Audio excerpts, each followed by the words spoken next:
తండ్రి కుమార పరిశుద్ధాత్మకు మహిమ కలుగునుగాక.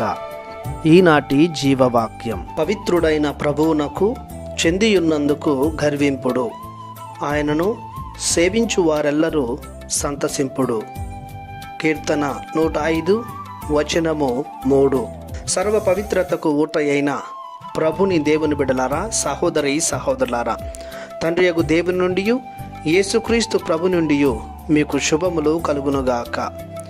పేతురు మొదటి లేఖ 4వ అధ్యాయము 10-11 వచనాల ప్రకారం ప్రభువు ప్రతి ఒక్కరిని పలు రకాలైన దేవుని వరములతో కృపావరాలతో నింపి ఉన్నాడు.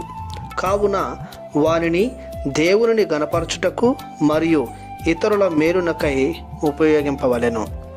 సేవించడం అనగా దేవుని ఆరాధించడం మరియు దేవుడు చేసిన మేలులకు కృతజ్ఞతలు చెల్లించడం. పవిత్రుడైన దేవునికి చెంది ఉండుట వలన, ఆయనను సేవించుట వలన అనేక లాభాలు మనకు చేకూరుతాయి. సేవ చేయడం వలన మన చూపులు, మన ఆలోచనలు దేవుని మీద కేంద్రీకృతం చేస్తుంటాం. తద్వారా దేవుని వలె మారుటకు ఆస్కారం కలుగుతుంది. సేవ చేయడం ద్వారా తోటి సోదరి సోదరులతో మనకు సత్సాంగత్యము ఏర్పడుతుంది. మన విశ్వాసాన్ని, మన ప్రేమను పెంపొందిస్తుంది. దేవుని సేవలో దైవానుభూతిని పొందుకుంటాం. సేవ చేయడం ద్వారా మనలో ఉన్న అహంభావం, స్వార్థం, అసూయ, ద్వేషం వంటి దుర్గుణాలు మనలో లోపిస్తాయి. జీవితంలో సంతృప్తి, సంతోషం, శాంతి, సమాధానం మిగులుతుంది. పవిత్రుడైన దేవుని పవిత్రత మనకు సంతరిస్తుంది.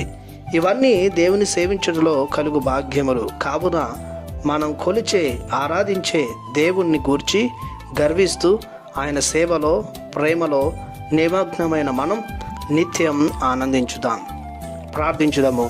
మహాకృపతో నిండిన మా ప్రభువా, మీ అమూల్యమైన ప్రేమకు గాను మీకు వందనాలు చెల్లిస్తున్నాము. సత్యవంతుడవైన దేవుడవైన మీకు చెందినందుకు మేము గర్విస్తున్నాము. సదా మేము ఆరాధిస్తున్నాము.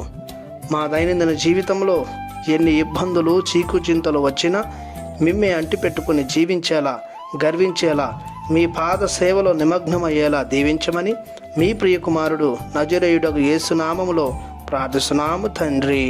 ఆమెన్. దేవుడు మిమ్ము దీవించునుగాక. ఆమెన్.